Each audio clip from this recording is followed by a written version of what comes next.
Hello, well I feel like saying welcome back because I've certainly been away a little bit in recent times. I headed off to the Pacific Forum in the Cook Islands in Rarotonga.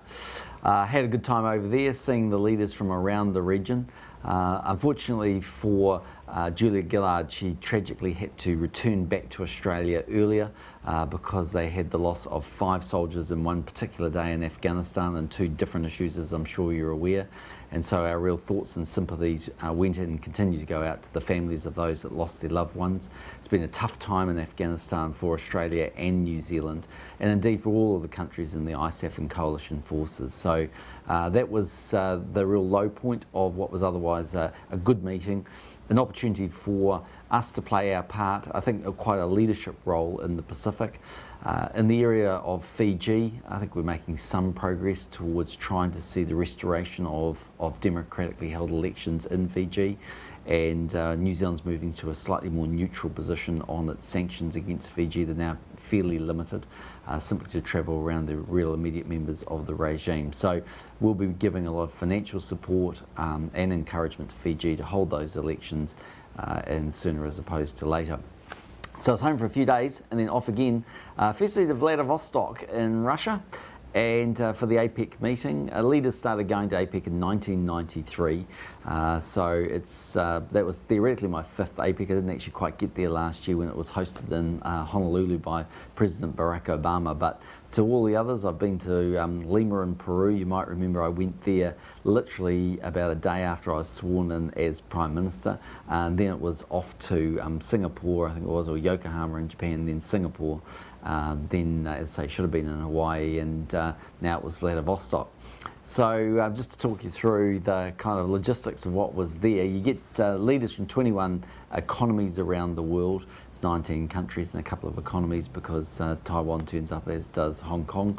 And the first big thing you get out of it is just the opportunity to get FaceTime, mingle with those leaders, talk to them about issues, either domestic ones, global ones, whatever they might be. So for a country like New Zealand, probably realistically the Prime Minister of the day can expect to go to the White House once a year, or sorry, once a term, should I say. That's the sort of kind of thinking that I would have, that it's in that order of magnitude. We've got a great relationship with the United States, but we're not going to get into the Oval Office every single year. But East Asian Summit and APEC provide that opportunity to get great interaction with the President of the United States of the day and to talk about issues. So that's one big advantage.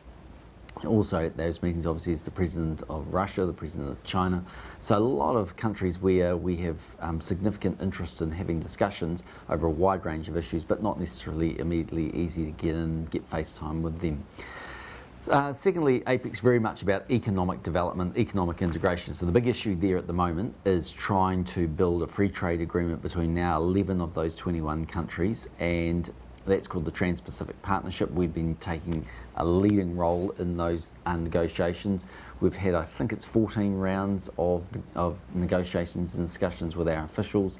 We'll be hosting another round in December this year in Auckland.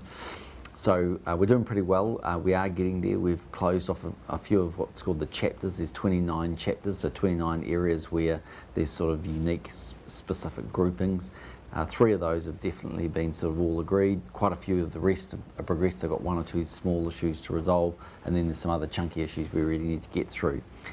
So you've seen a lot over the 20 odd plus years that APEC's been going in terms of basically helping support regional economic integration, dealing with some issues like behind the border costs and things that you don't necessarily think about. In fact, we've had tariffs removed on 54, I think, environmental goods, which when you look at the trade in those goods, it's literally hundreds of billions of dollars. So it's a great significance, but most people in the countries involved wouldn't even know that that's happening, but their businesses would as a byproduct of the work that we do at APEC. So when people sort of say, what do you get out of it? The answer is you get FaceTime, you get better opportunity to grow our economic policies, and you get a bit of a sense of what's happening around the world. In terms of Vladivostok itself, interesting place, port town, obviously on the east coast there. It's quite close to Japan. It's about a 1 hour 45-minute flight from Japan. The event was actually hosted on this island called Ruski Island, and what they're doing there is they literally built a purpose-built university. They built an amazing road going in there. I think Stephen Joyce in these days, Jerry Brownlee would be very proud of that road. It was many lanes wide and very efficient. And then they also built a new airport. So they spent, believe it or not, $23 billion creating that structure, that infrastructure. All initially obviously for APEC, but really with a longer term use of being a national university around Russia. And rightfully so, President Putin was pretty proud of that. So big commitment to that particular event, but really to the long-term education of young people in Russia. From there we went off to Japan, had a couple of days, met the Prime Minister Noda.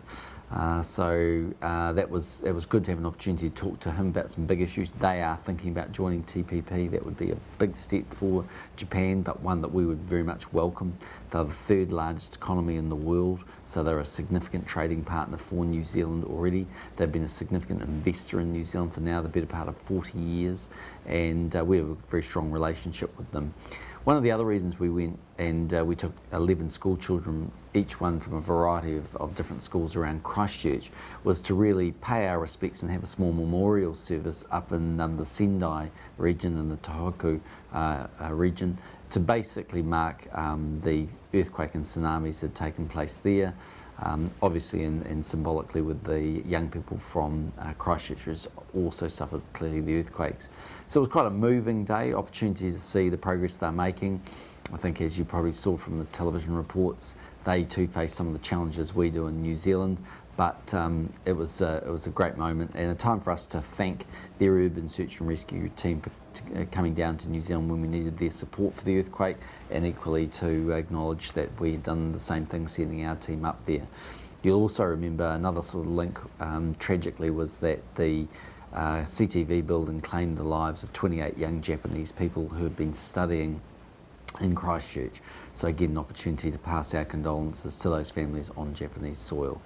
So that sort of wraps up those trips. I'm off to the Chatham Islands tomorrow. Have never been there before. 4 years as Prime Minister, so it's about time I got myself over there. They've got a few issues themselves. We're working on those. But it's a wonderful part of New Zealand, and I understand they serve up a good crayfish. So if you're watching this and it's Thursday night, I'm probably tucking into a crayfish the size of a horse. Thanks very much.